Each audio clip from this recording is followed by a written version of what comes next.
Usted sabe que venimos trabajando este precioso libro. Es un libro más que profético, narrativo.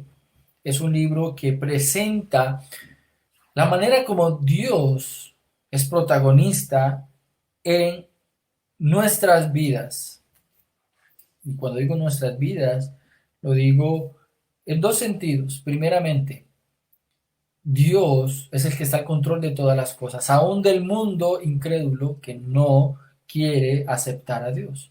Pero con mayor fuerza es el protagonista de nuestras vidas, y lo digo en el sentido de todo aquel que ha reconocido que nuestro Señor es soberano y que es nuestro Salvador. Y eso es lo que nosotros vemos en el libro de Jonás. Jonás fue un profeta que, queriendo hacerse sordo al mandato de Dios, evitó llevar a cabo su voluntad.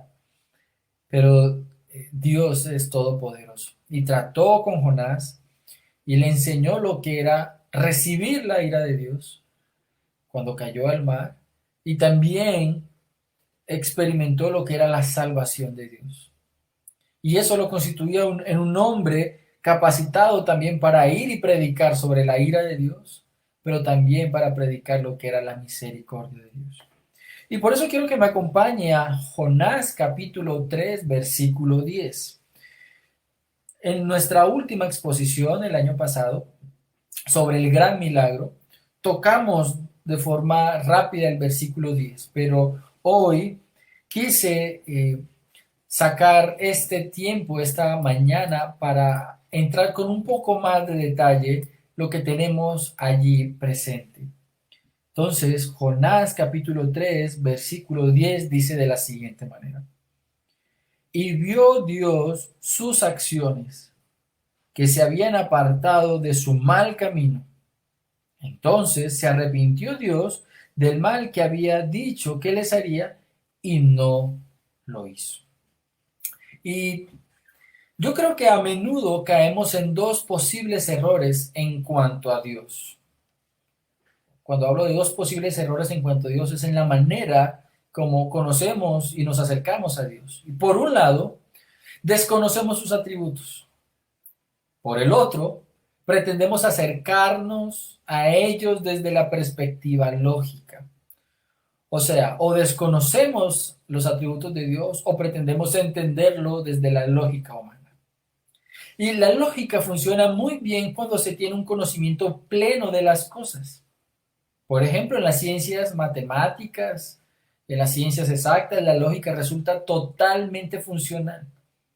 Pero cuando estudiamos lo revelado en las escrituras acerca de Dios, el terreno es otro. No es un plano racional e ilógico, sino que por el contrario es un contexto suprarracional. Y yo quiero de pronto, para que no se les haga algo un poco extenso esta idea de suprarracional, simplemente significa aquello que está por encima de nuestra capacidad de entender, pero que no es ilógico. Por lo tanto, ya no es nuestra lógica lo que dirige el orden del pensamiento cuando pensamos en cuanto a Dios, sino que lo rige la revelación divina, o sea, la escritura. Cuando hay cosas que nosotros no podemos entender desde la lógica, es mejor abandonarnos a la escritura. Eso no quiere decir que nos abandonamos sin pensar, sin meditar en lo que la escritura dice, pero efectivamente hay cosas que no vamos a comprender. Eso es lo que hace que Dios sea Dios. Eso es lo que hace que Él sea totalmente sobrenatural para nosotros. Si nosotros pudiésemos comprender a Dios, si nosotros pudiésemos tomar a Dios y estudiarlo como la ciencia estudia la naturaleza, prácticamente Dios no sería Dios, sino que nosotros seríamos dioses. Y Dios casi que sería un objeto para nosotros. Y por mucho tiempo, muchas personas han querido concluir que Dios es una total incoherencia. ¿Por qué? Porque lo intentan estudiar y entender desde la lógica humana. Han querido ver que Dios es una contradicción que la Biblia no resuelve.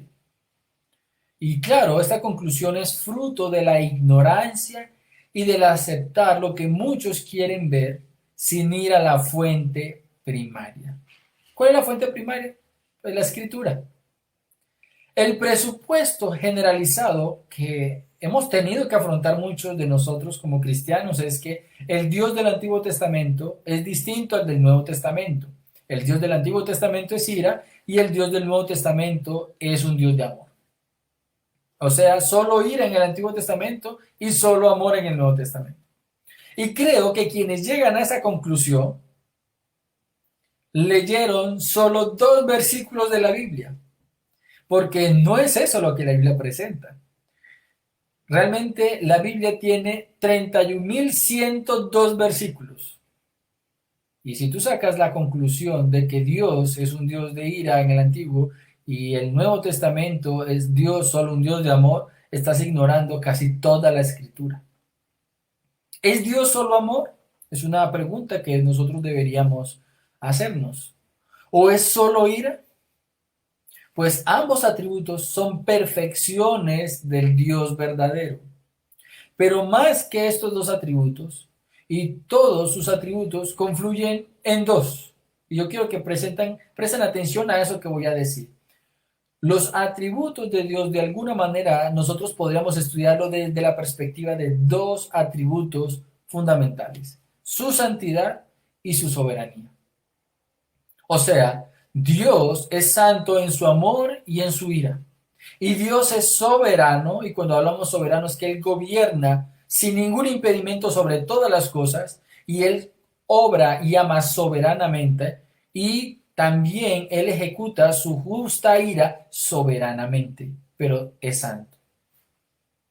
Pero hoy no nos concentraremos en estos atributos que estoy planteando, sino en uno particular. Nos vamos a concentrar en la misericordia de Dios. Y ese atributo es una manifestación de las perfecciones del carácter de Dios, que podríamos entenderlo de alguna manera como si se encontrara en la mitad entre el amor de Dios y la ira de Dios. Es una misericordia santa, es una misericordia soberana, es una misericordia justa. ¿Sí? Dios ofrece misericordia amorosa a quienes son dignos del castigo. Ahora, si tú más o menos tienes idea de quiénes somos nosotros delante de Dios, un Dios totalmente santo, un Dios totalmente perfecto, un Dios totalmente justo, y tú sabes que has pecado, tú y yo debemos llegar a la conclusión de que somos dignos del castigo que Dios derrama por causa de nuestro pecado.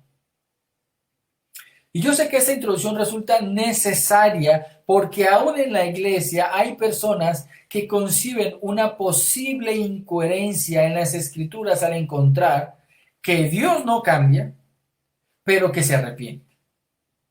Y por eso estamos aquí en Jonás capítulo 3 versículo 10. Porque muchos han querido negar la posibilidad de que Dios no puede ser misericordioso por el hecho de que como Dios es inmutable, Él no se puede arrepentir de hacer ciertas cosas. Pero eso creo muy necesario que nos acerquemos a las Escrituras para ver lo que ellas tienen para nosotros hoy.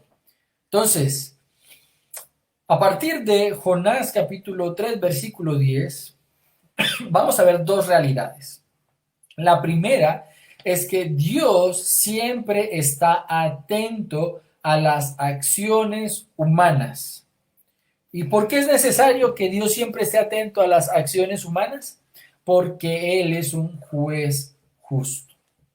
Para que Dios pueda impartir justicia, Él tiene que tener clara cada una de las acciones del hombre para poderlas juzgar, para juzgarlas bien, ¿cierto? Y por eso es que Dios es un Dios justo, porque Él siempre está atento a nuestras acciones. Y la segunda realidad es que Dios es misericordioso y esto lo conduce a ofrecer perdón a los culpables. O sea, si ustedes se dan cuenta, Dios es un juez y es justo, pero también es quien otorga el perdón. Y la idea general de nuestra exposición en esta mañana es que Dios es misericordioso Y ese atributo no presenta ninguna incompatibilidad con la verdad de que es inmutable. Por eso, acompáñame y vamos a estudiar este tema en esta mañana. Y el primer punto que vamos a desarrollar es que Dios ve las acciones de la humanidad.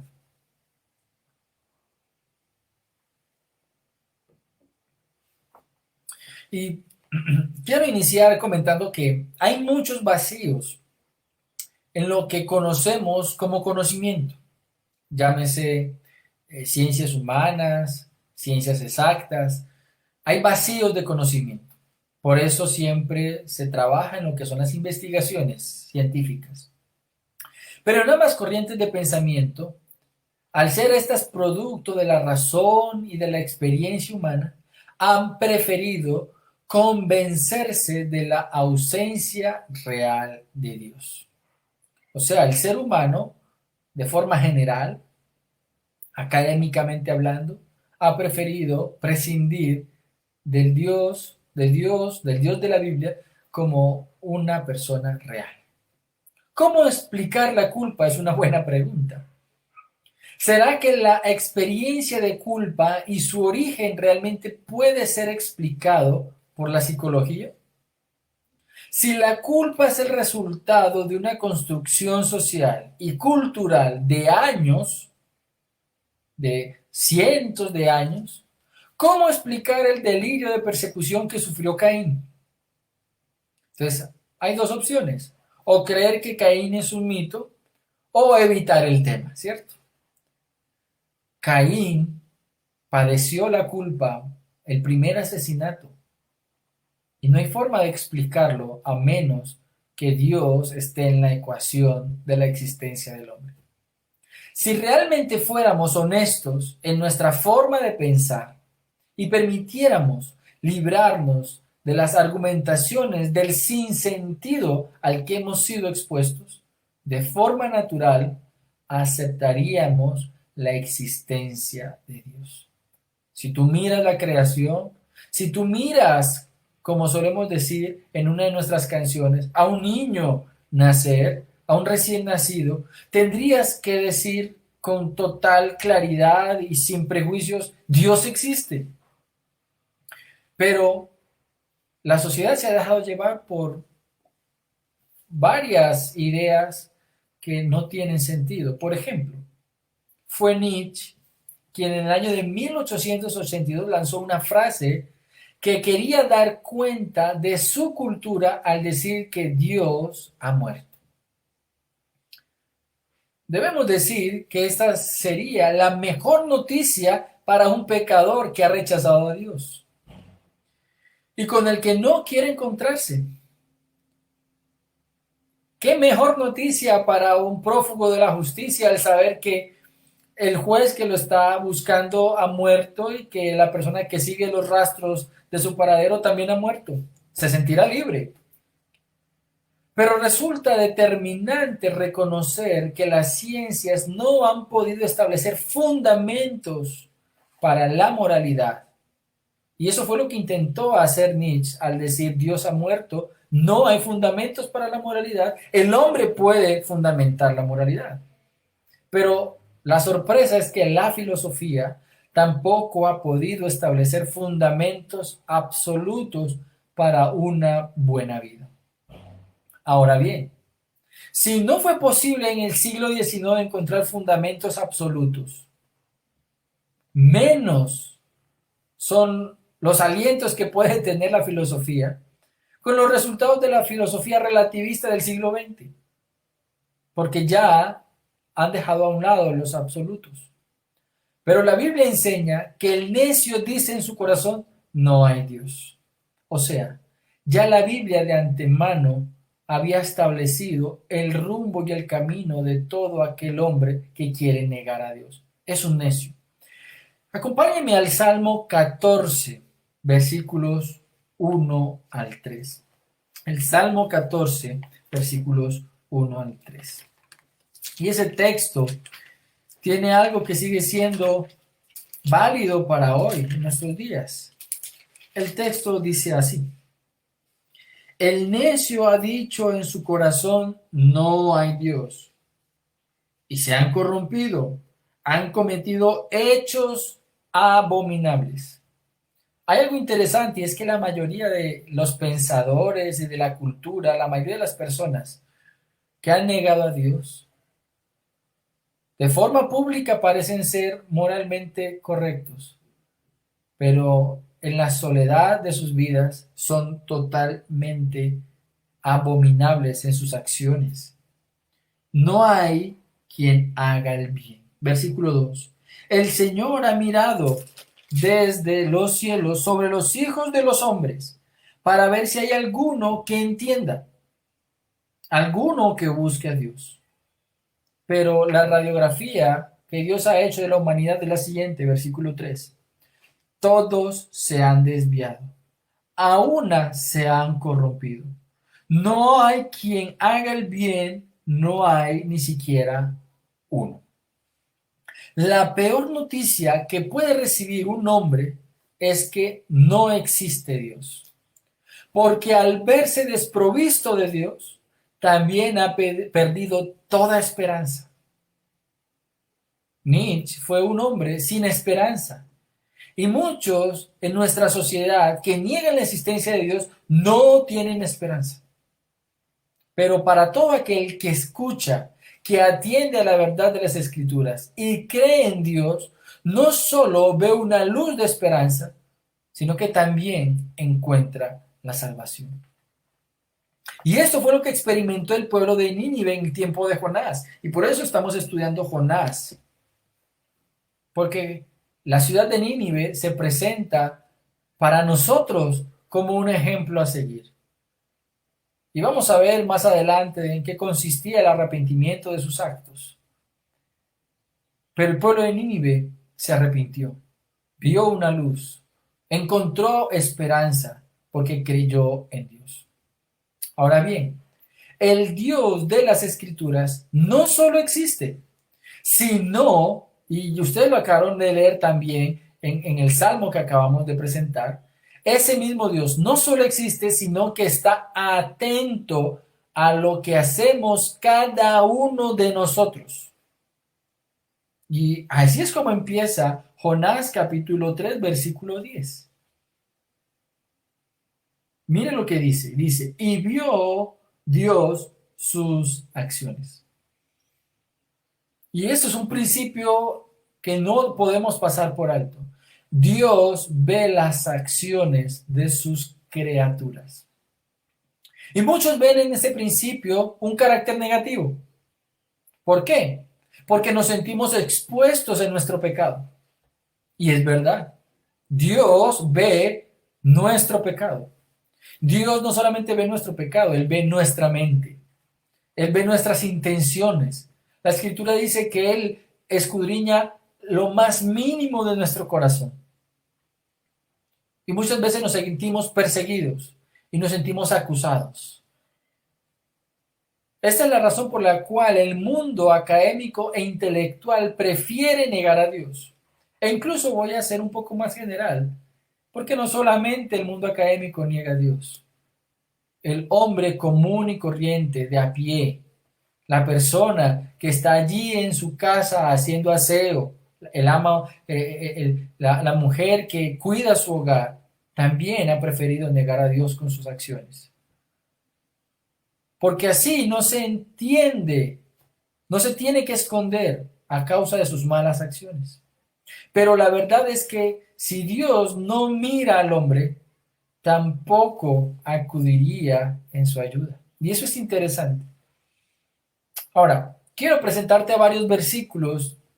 Son muchos los versículos en la Biblia que nos presentan que Dios nos ve. Es una verdad que recorre la Escritura. Desde el momento en que el hombre pecó, se hizo consciente en nosotros, la humanidad, que Dios nos ve. Y cuando vamos al libro de Apocalipsis, Dios sigue viendo a la humanidad. Mire lo que dice Job capítulo 34, versículo 21. Job 34, 21 dice, porque sus ojos, los ojos de Dios, observan los caminos del hombre. Y cuando habla de los caminos del hombre es su manera de vivir. Él ve todos sus pasos. El libro de Proverbios, capítulo 5, versículo 21, Proverbios 5, 21, también nos enseña esta misma realidad. Pues los caminos del hombre están delante de los ojos del Señor, y Él observa todos sus senderos. Y si vamos aún más adelante, el libro del profeta Jeremías, el capítulo 32, versículo 19, Jeremías 32, 19 dice lo siguiente: grande en consejo y poderoso en obras, cuyos ojos están abiertos sobre todos los caminos de los hijos de los hombres. Ahora, observe a esto, porque no dice el texto sobre algunos de los hijos de los hombres, no, de todos los hijos de los hombres. ¿Con qué propósito? ¿Con qué fin? Para dar a cada uno conforme a sus caminos y conforme al fruto de sus obras. Ahora bien, recordemos lo siguiente. Dios ve las acciones de sus criaturas. Y si Dios ve las acciones de sus criaturas, entonces Él puede ejecutar un juicio justo. Y como leímos ya en el Salmo 14, Dios mira desde los cielos sobre los hijos de los hombres y Él va a darle a cada uno según sus obras. El problema es que todos se han corrompido. Por cuanto Dios ve al hombre, puede juzgar su condición, pero también reconoce su arrepentimiento. Y eso es lo bueno. Eso es lo interesante. Eso es una verdad que nos debe tranquilizar a nosotros. Porque si en algún momento alguna de las personas que nos está escuchando, nos está viendo en esta mañana, o por medio de esta transmisión, sabe que necesita de arrepentimiento porque se ve pecador, porque se siente pecador, y acude a Dios, Dios va a estar viendo esa actitud de su corazón. Y esto fue lo que sucedió en la ciudad de Nínive. El texto de Jonás 3:10 dice que se habían apartado de su mal camino. Nínive se apartó de su mal camino. Nínive oró, pidió al Señor perdón. Y dice el versículo 10, y Dios los vio. Con esto podemos ver que Dios no está lejano al pecador, ni ausente de su necesidad. Dios está cerca del pecador, ofreciendo perdón para todo aquel que acuda en su ayuda. Y yo no sé si tú de pronto estás necesitando del perdón de Dios. Si tú no has nacido de nuevo, si tú no has querido rendirte ante la soberanía de Dios y reconocer tu pecado, pues accede a Él y Él te va a escuchar. El pecado que Jonás recalca en su libro es un pecado que para nosotros creo que nos haría de alguna manera como sentir cierta repulsión.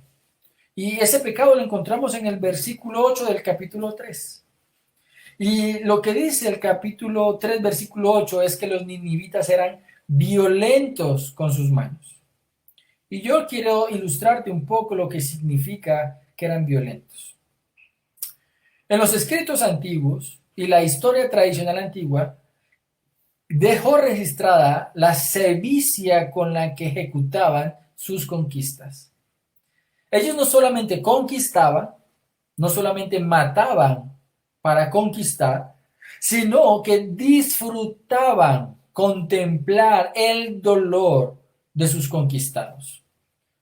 Después de haber conquistado, aún ellos tomaban a sus esclavos y les infringían dolor porque a ellos les placía, les generaba placer. Eso es sevicia.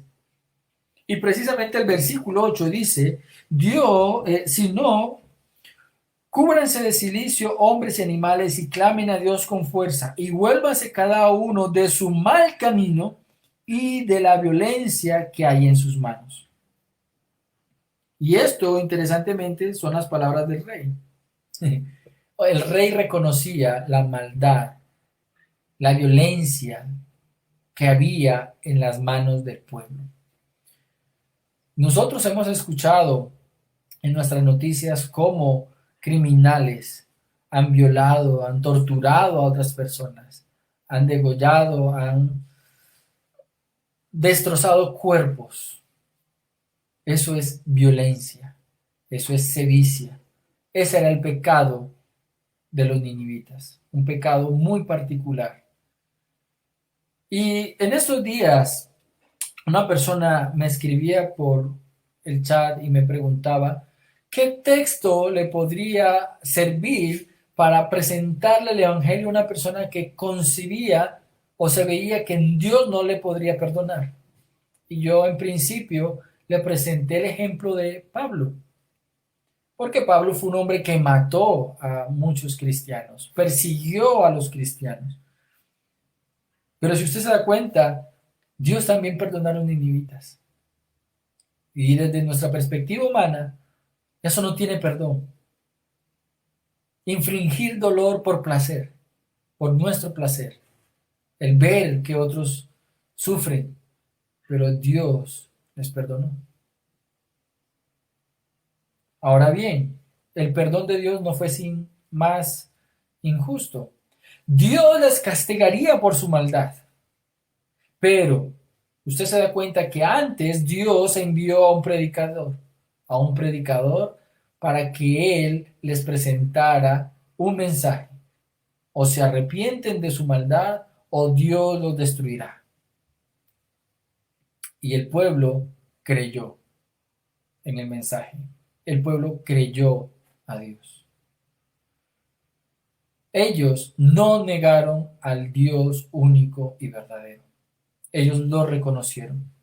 Y yo no sé si tú estás negando a Dios o si tú quieres reconocer a Dios.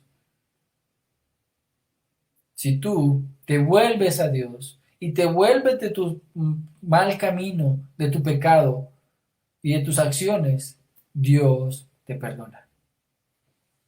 Ahora, quiero recordarle a la audiencia en esta mañana que Dios nos ve. Ese es el punto que estamos trabajando, el primer punto de esta mañana. Dios nos ve. No puedes olvidar que cada acción y pensamiento están siempre ante la santa presencia de Dios. Esto nos debe conducir a una actitud de humillación constante al reconocer nuestro pecado delante de Dios. Pero a su vez nos debe llenar de gratitud porque Dios en cada momento tiene extendida su mano de perdón. Por el contrario, si niegas a Dios, si niegas a Cristo y su obra, entonces para ti no hay esperanza. No hay esperanza. Y la invitación que te hago es a que rindas tu intelecto a la poderosa obra de salvación que Cristo ofreció en la cruz para que puedas hallar salvación, así como los ninivitas la hallaron. Ahora bien, ¿por qué Dios está atento a las acciones humanas? ¿Por qué? Esto nos lleva a nuestro segundo punto. Y el segundo punto de esta mañana lo he titulado Dios acude en misericordia por amor. Dios acude en misericordia por amor. Esta porción del pasaje bíblico, estamos hablando de Jonás 3:10, ha sido controversial porque muchas personas han querido ver una supuesta contradicción en el carácter de Dios. ¿Cómo es posible que Dios sea inmutable y a la vez pueda arrepentirse de algo que ha dicho que va a hacer? ¿Realmente es esto una incoherencia teológica? Por eso considero necesario exponer por lo menos dos puntos importantes frente a este malentendido. El primero es el atributo de la inmutabilidad de Dios. Y seguidamente lo que debemos entender por arrepentimiento en cuanto al hacer y sentir de Dios. Entonces, primero, lo que entendemos por el atributo de la inmutabilidad de Dios, y lo segundo, lo que debemos entender por el arrepentimiento relacionado con el hacer y el sentir de Dios. Y vamos a entender un poco entonces esto de la inmutabilidad de Dios. Nosotros bíblicamente entendemos que Dios es inmutable por cuanto Dios es eterno e incorruptible. O sea, Él no se degenera.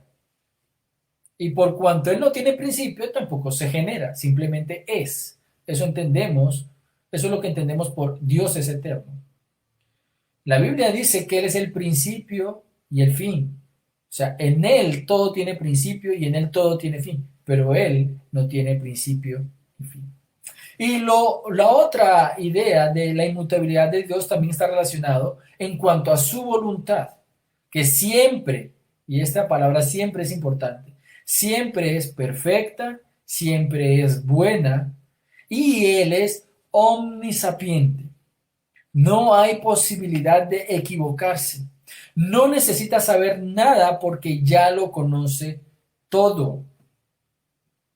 En conclusión, Él no cambia. De eso se trata la inmutabilidad de Dios. Él no cambia. La esencia de Dios no cambia. Si Él aprendiera algo nuevo, sería mutable.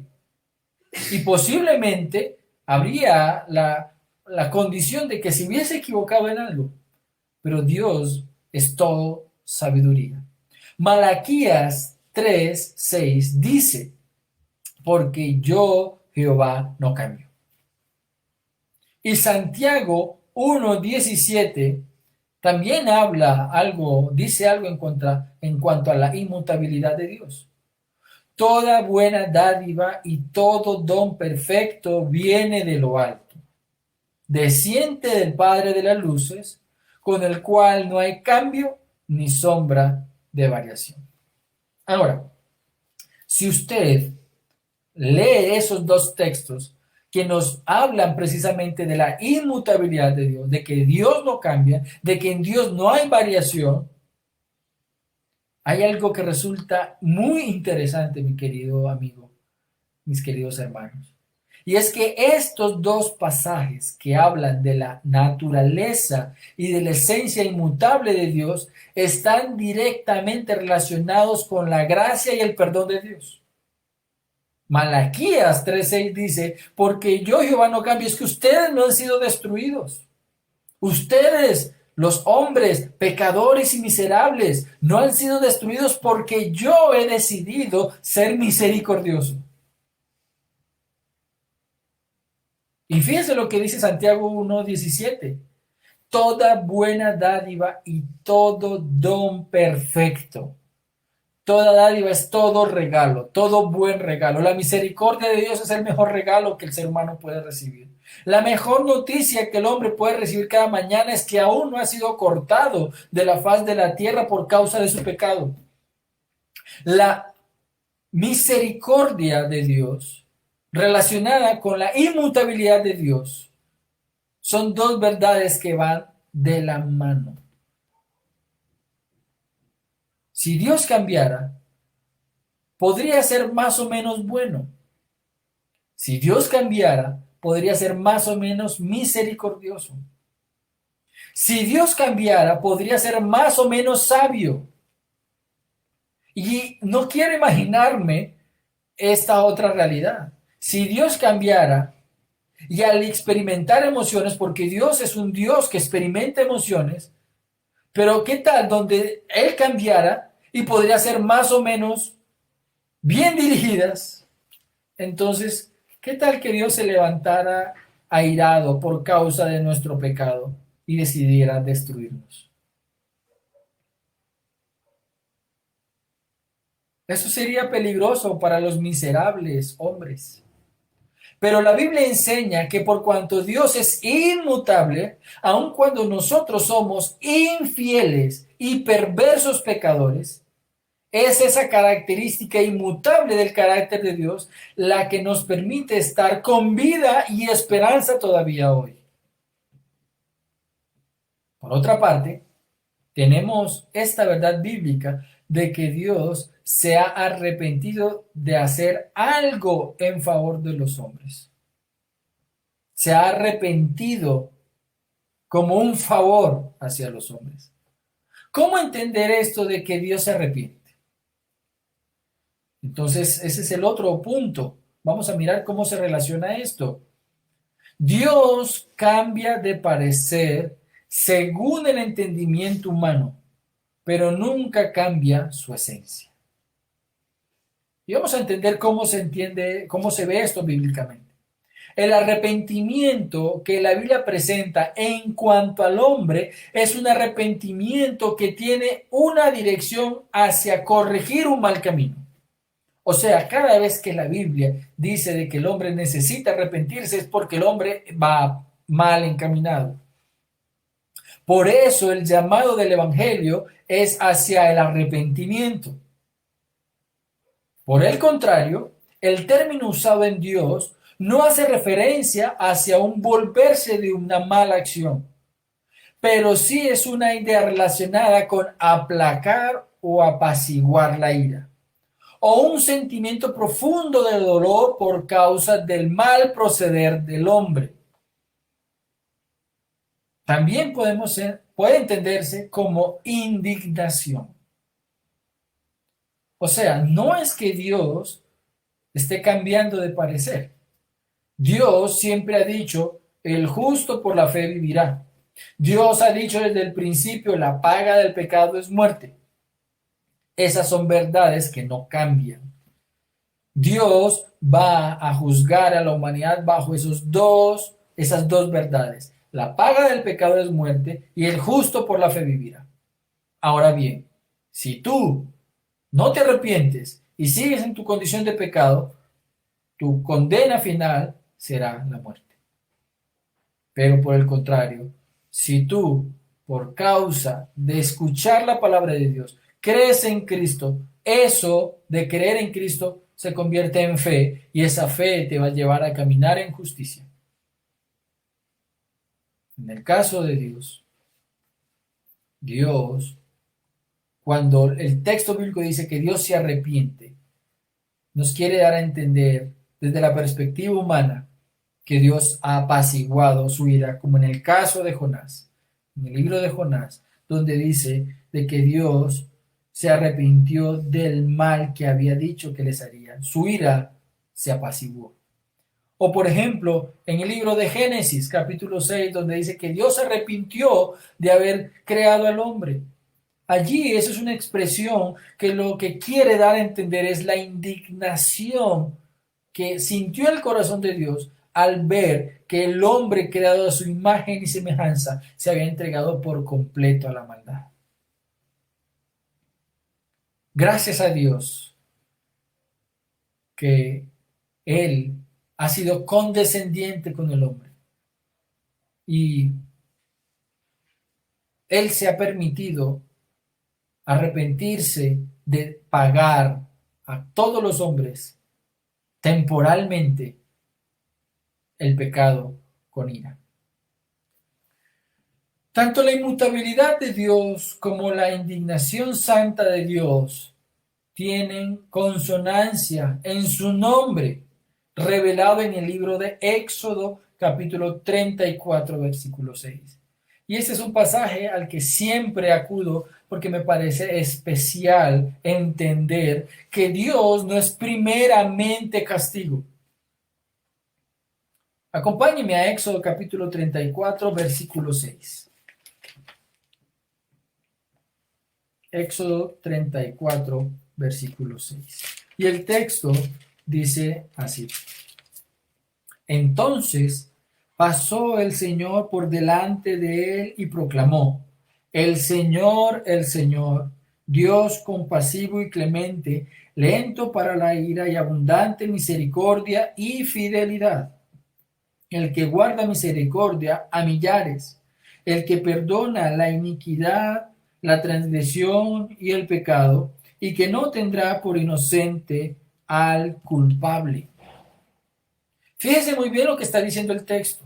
En este pasaje encontramos que Dios se muestra como quien siempre, ojo, siempre es compasivo, siempre es clemente. Y ojo con esta verdad, siempre es lento para la ira. Hay muchas personas que han querido ver esta realidad como que en Dios no se aira. No, la Biblia está diciendo que es lento para la ira porque antes de dejar que su ira descienda sobre el pecador, Él obra con misericordia, con compasión y le da tiempo para el arrepentimiento. Ahora, no solamente dice que es lento para la ira, sino que mire esta hermosa verdad. Es abundante en misericordia, abundante. No es como cuando uno va al supermercado y le pide al tendero que le dé una ñapita en su compra, entonces el tendero le regala un banano. No, ser abundante vendría siendo que le regala la tienda, ¿cierto? Deme una ñapita y el Señor le dice, entonces le regalo la tienda. Eso en nuestra lógica no cabe. ¿Cómo me vas a regalar la tienda? Bueno, Dios es abundante en misericordia. Misericordia significa para nosotros que Dios no nos da lo que nos merecemos. Pero también, además, dice que es abundante en fidelidad. ¿Y cómo entendemos la fidelidad de Dios? Que nos da lo que no nos merecemos. ¿Eso qué significa? Significa que tú no merecías amor y Dios te ha dado amor. Significa que Dios te ha dado alimento cuando tú no merecías alimento. Significa que Dios te ha sostenido con vida hoy, aun cuando tú no merecías estar vivo hoy. Dios es abundante en misericordia y en fidelidad. Y también dice más adelante, quien perdona la iniquidad, la transgresión y el pecado. Dios siempre perdona la iniquidad, la transgresión y el pecado si nos arrepentimos. Pero también dice que siempre no tendrá al culpable por inocente. Si eres culpable, si tú has querido negar a Dios, si tú no has querido ver la fidelidad, la misericordia de Dios en la obra de nuestro Señor Jesucristo, eres culpable y no te tendrá por inocente.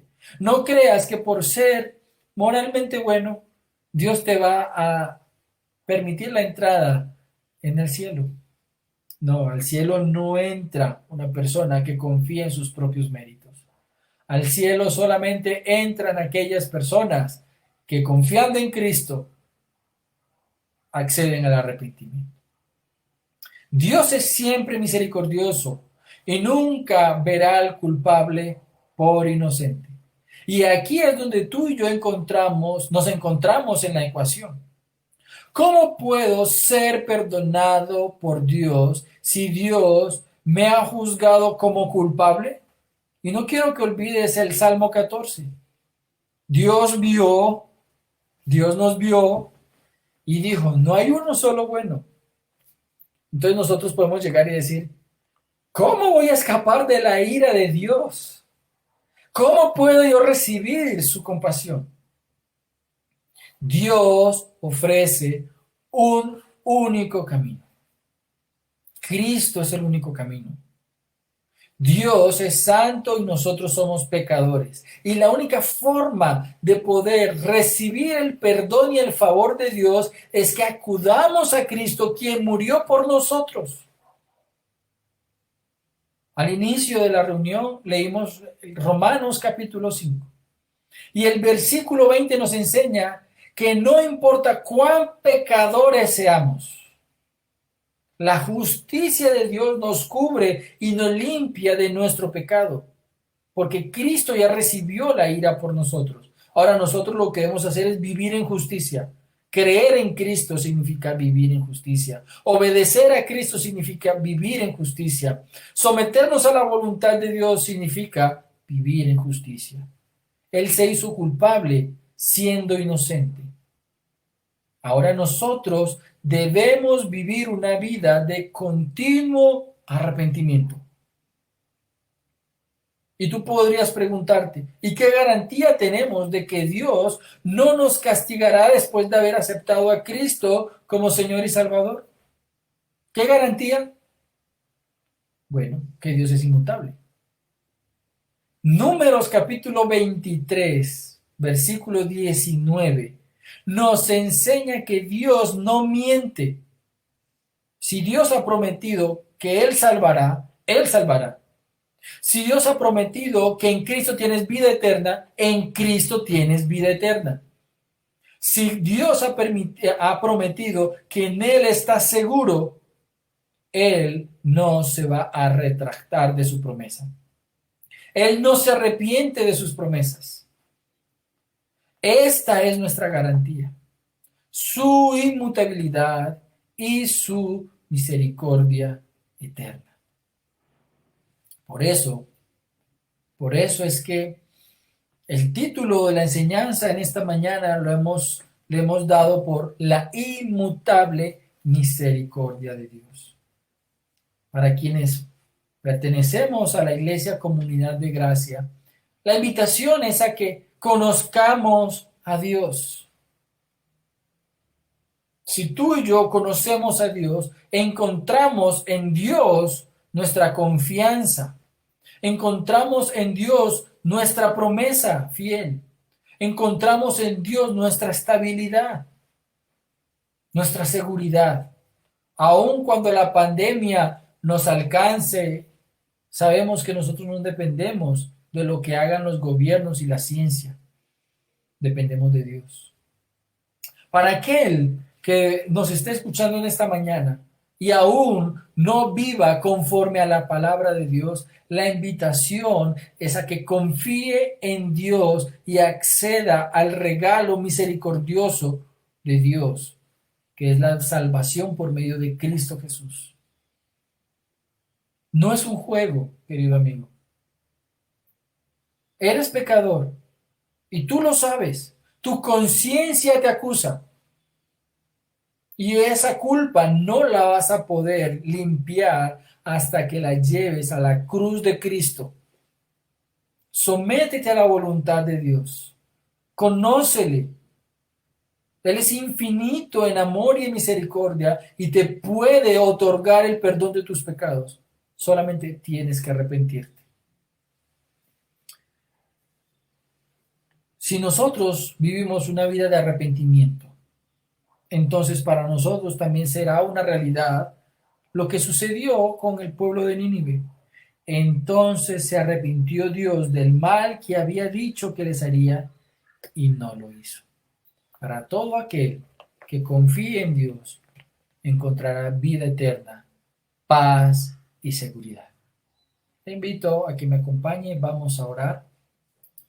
Vamos a orar y vamos a pedirle a Dios que Él tenga misericordia para cada uno de nosotros. Señor, gracias te doy por esta mañana.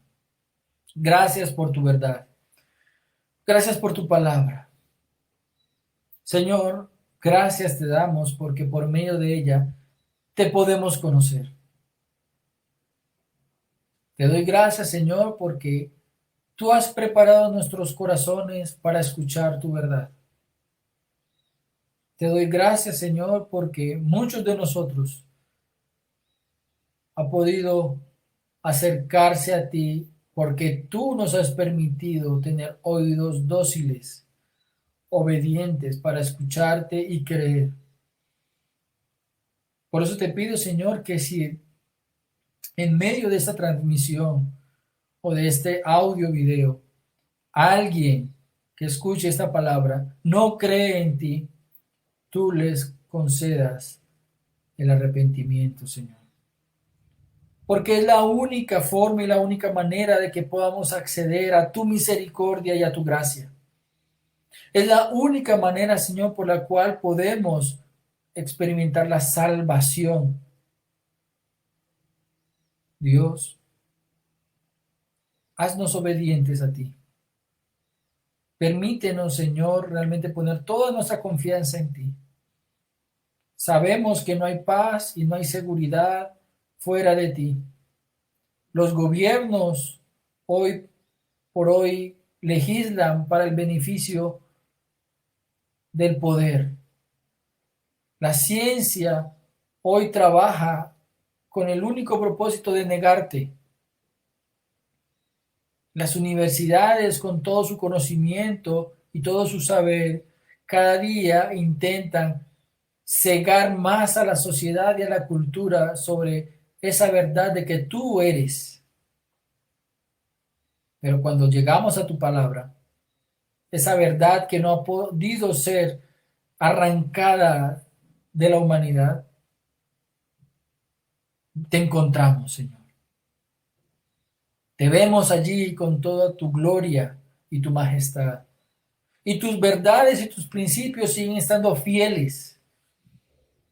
Y cada vez que obedecemos a tu palabra, encontramos que hay sabiduría en ellos. Y el hombre entonces puede ser feliz.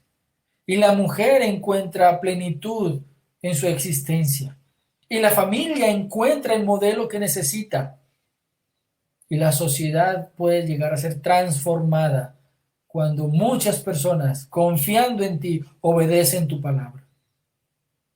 Te pido, Señor, que nuestra iglesia sea una iglesia que confíe y te conozca a ti y te obedezca solamente a ti. Y que podamos ser sal en medio de este mundo que cada vez se pudre más en su pecado, y podamos ser luz en medio de este mundo que cada vez se adentra en la oscuridad del pecado. Tú eres nuestra luz, tú eres nuestra salvación. Permítenos, Señor, ser mensajeros de tu verdad, para que así toda tu gloria y tu nombre puedan resplandecer con mucha fuerza, Señor, en estos tiempos de oscuridad, en estos tiempos en el cual solo hay incertidumbre. Te lo pedimos, Padre, en el nombre de Cristo Jesús. Amén.